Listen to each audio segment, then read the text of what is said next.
Risk is an inherent part of every business, and to mitigate the challenges presented by various risk factors, the Institute of Directors recently organized the National Convention on Risk Management and the presentation of the Golden Peacock Awards in the city of Bengaluru. Well, Institute of Directors is the only organization in this country which is a grouping or a society of corporate directors. We have been, it was raised in 1990. We just completed its Silver Jubilee year, and we are conducting programs for the training of directors and for improving the effectiveness of corporate boards as to how to make them more effective, the processes, the systems, and various other things. This time we had taken on the risk management because we have been covering subjects like corporate governance, like sustainability, like leadership, like boardroom practices, and things of that. So we are touching all touch points of a corporate world. I think that they are doing an excellent job. IOD is not only making people aware, they're training, they're bringing out issues which other corporates deal with on a day-to-day basis. And I think this is most important for the education of independent directors and boards which run these companies. Studies have shown this, that board members come in, they have a checklist of things that they want to say they have done. We've had 4 meetings, we have appointed an audit committee, we have so many independent directors, and then they leave. But their oversight mechanism into the nature of the organization, what risks they face, is something that organizations like these and conferences like these would really help to improve. Themed Managing Risk by the Board, the convention, which was aimed at providing an essential roadmap for the board's role in risk management, saw in attendance an eclectic gathering of experts, policymakers, business leaders, and professionals from the corporate world. Risk management has become almost universally true everywhere. It is applicable to homes, applicable to jobs, applicable to all situations. I would not say that risk is a negative thing. Risk is the mother of opportunities. I think business and risk go hand in hand. So there cannot be any business without risk. The role of the board is to understand what the risks are in terms of the bad risks in particular where it hurts, and also in terms of good risk, which is opportunities that are there, and to seize the opportunity. In layman's language, you need to see where your shoe hurts the most and take action. And you need to see where the opportunities are so you can make the biggest bang for the buck. The board is the custodian on behalf of the shareholders of the company. Board has a trusteeship role to play. In delivering on that responsibility, the board has to recognize what the risks of the organization are in achieving its stated objectives. So risk is an important component to be understood in the context of the company's plans, company's strategy, company's way of working.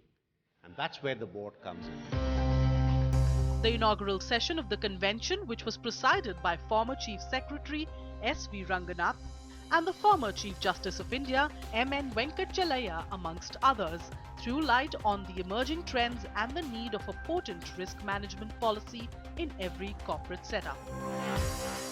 So far as the first thing is concerned, I think over the years, this management in the board has become more complicated. There was a time, probably 15 years back, there was a very simple rule which operated. And that rule was that the management acts and the board oversees. Alas, things are not as simple and straightforward today, probably on account of certain catastrophic failures. For example, you take the case of Enron in the US. Back home, you take the case of Satyam. A lot of people are tempted to ask, when all this was going on, what was going on in the board? What is the contribution of the board? How culpable is the board for the kind of things of omission and commission of the management? So as a result of this, today that approach of the management acts and the board oversees, I don't think is entirely valid today.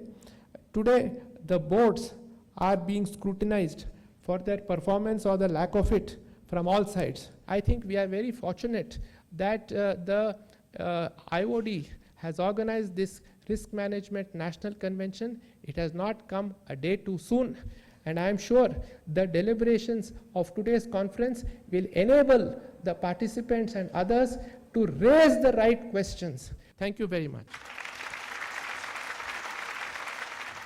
Thank you, Mr. Ranganath. Now it's my pleasure to invite Mr. Alex Daly, President, Global Institute for Risk Management Standards, Belgium, and a world-renowned authority on the subject, to deliver his keynote address. Mr. Daly, please. In many organizations, they look at risk in terms of compliance or regulation or reporting, audit, insurance control. So these are very important keywords, but that is not the essence of risk management. I think what I've been already said, that it's linked to decision making, it's a very important issue. And if you look at these keywords, yes, they are important, but that's not exactly what risk is all about. So what happened in the world, there are two basically big standards that exist. One is called COSO, which come from the US, and of course you have ISO 31000. The new definition of risk, and if there is one thing that you will need to remember after this session, is risk is clearly associated to objective. You cannot talk about risk without mentioning what are the objectives you are talking about. So the new definition in the ISO standard basically is risk is defined as the effect of uncertainty on objective. So everyone have objective, a group, a product, a project will have objective. It's something in the future, there is an uncertainty to it, so the effect of uncertainty is now called risk. So don't mention about event or probability, consequence. This is the old thinking. Now, if you want to measure it, of course you use these terms, but the risk itself is clearly associated to objectives. That's very important to remember. Thank you, Mr. Daly. Now I request the next distinguished speaker today, friends, is our chief guest, the Honorable Justice Venkat Chelaya. Honorable Justice Venkat. I think the greatest risk to mankind is man himself. Man, perhaps, is his biggest enemy. And an individual, when he sets his face against his own society, can become the biggest risk factor. And I think as opportunities go up, risk also goes up. And it's most important that you should anticipate more than the explosion of science, which certainly will happen, that we should also be able to be equal to the risks that these opportunities throw up. Thank you very much for your patience. I think Indian institutions must interact with experts and improve their standards of anticipation and management of risk. It was very interesting session to see very key note speaker, coming from different aspects here in India, and the fact that the ISO 27000 have been adopted in India as a national risk management standard by BIS, the Bureau of Indian Standard, is a very important aspect. The MD and CEO of Syndicate Bank, Arun Srivastava, later released a souvenir on behalf of the Institute of Directors to culminate the inaugural session. On the other side, watch the presentation of the prestigious Golden Peacock Awards.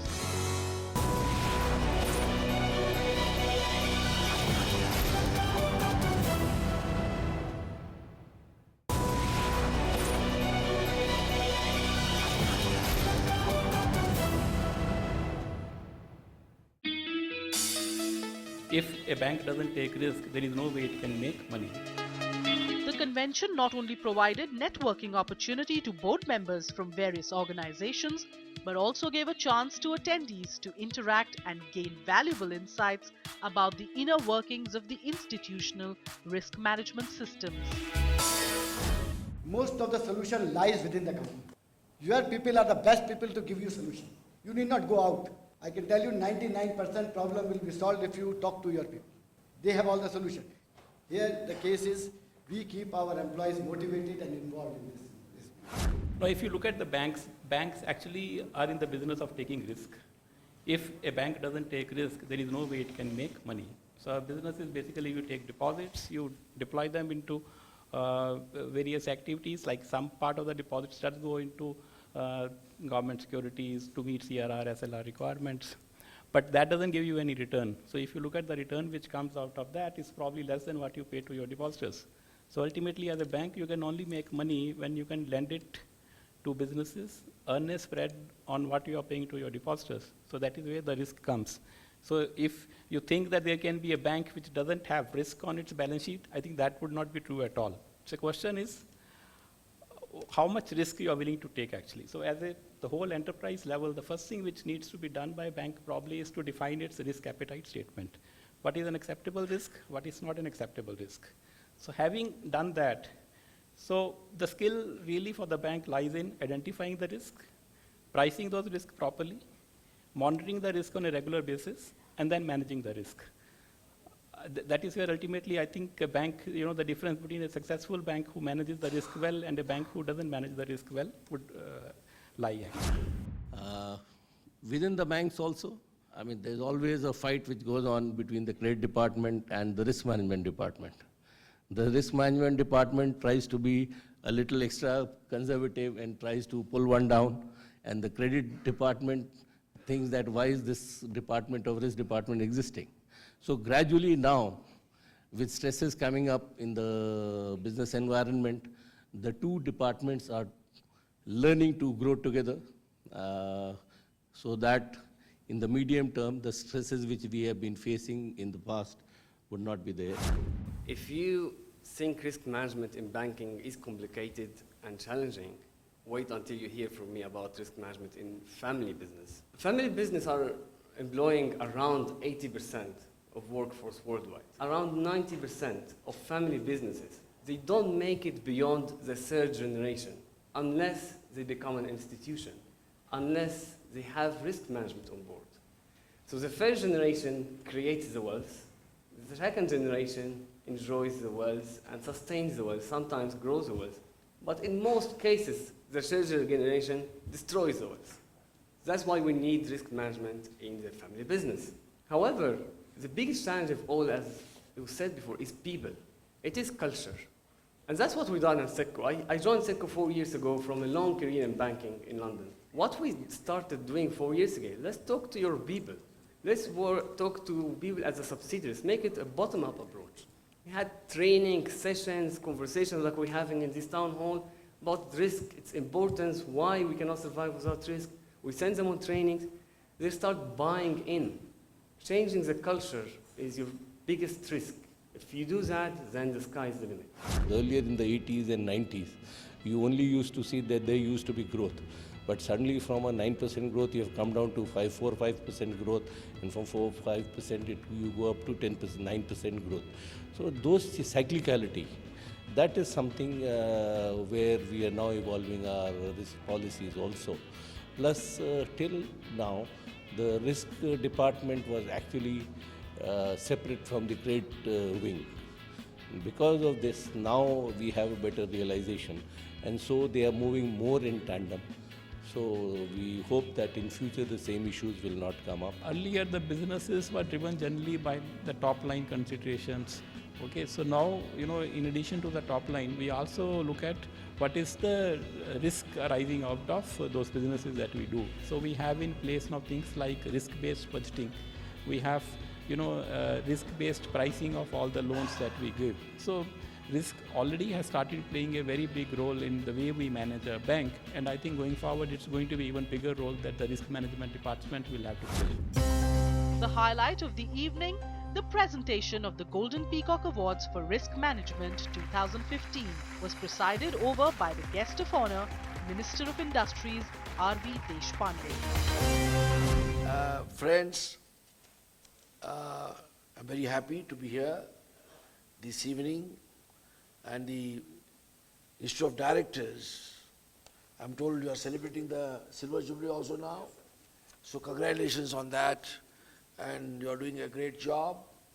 And I was just recently in US.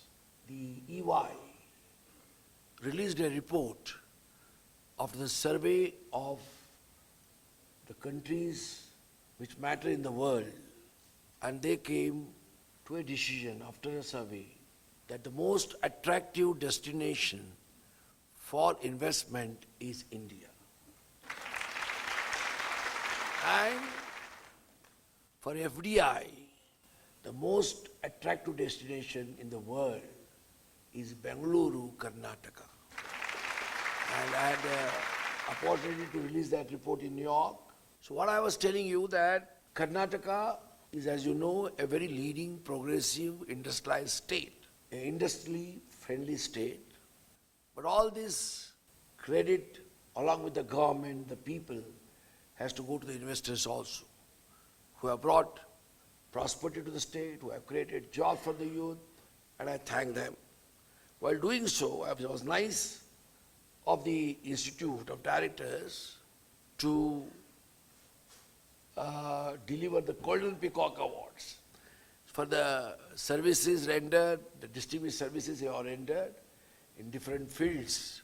And I take this first opportunity to congratulate you, and I wish you all the best, and the winners, congratulations. Thank you. Jai Hind, Jai Karnataka. Now it's my privilege to announce the Golden Peacock Awards 2015 for Risk Management. First winner of the Golden Peacock Award for Risk Management in the category of Asset Management is Reliance Capital Asset Management Limited, Bombay. Mr. Sandeep Sikka, President and CEO is here.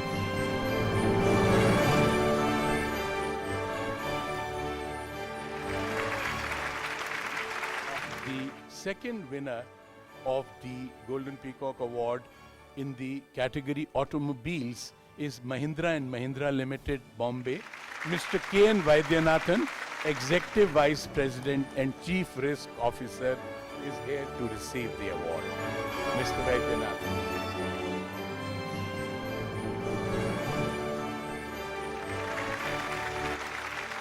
The next winner in the category of BPO is Tata Consultancy Services Limited, BPS Unit, Bombay. Mr.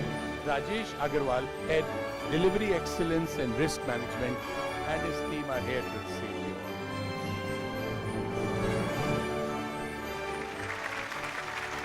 The next winner in the category Diversified is Larsen & Toubro Limited, Bombay. Mr. R. Govindan, Vice President, Corporate Finance and Risk Management, and his team are here.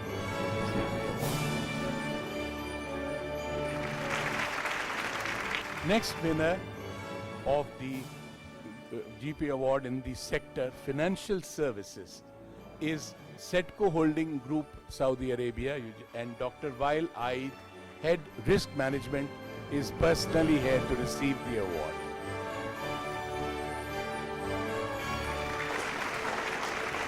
Thank you, Dr. Aid. The next winner in the category Food and Beverages is Jubilant Food Works Limited, Noida. Mr. Arvind Watts, Senior Vice President, and his team are here.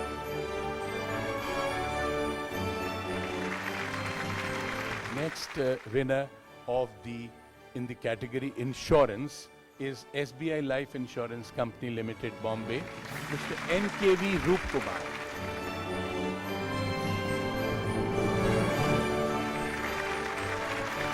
The next winner in the category IT is Tech Mahindra Limited, Bombay again, Ms. Padma Parthasarathy, Senior Vice President and Global Head Business Consulting Group, is here to receive the award with her team.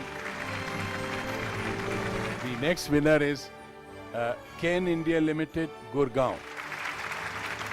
In the category oil production, Mr. Saurav Gupta, Senior Manager, Risk Insurance, is here to receive the award. The next category is oil refining, and the award goes to HPCL Mittal Energy Limited, Noida. Mr. Prabdas, MD and CEO, and his team are here to receive the award in person.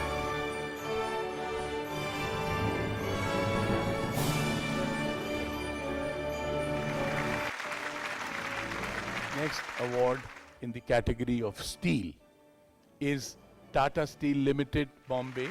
Ms. Samita Shah, Group Head, Corporate Finance and Risk Management, and her team are here to receive the award.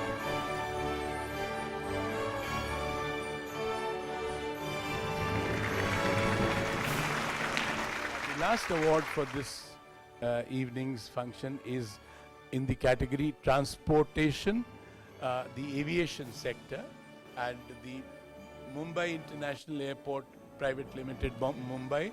Mr. Prasad Nair, Head Quality and Customer Care, and his group are here to receive it.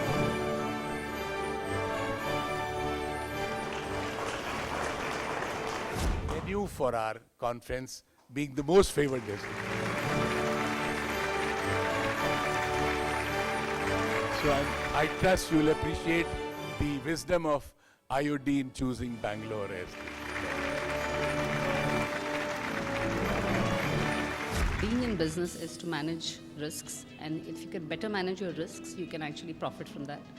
There are lots of opportunities available all around. It depends on how you're able to implement a strategy and execute it. So if you're better prepared, the chances of you being successful are higher, and that's what can really help you.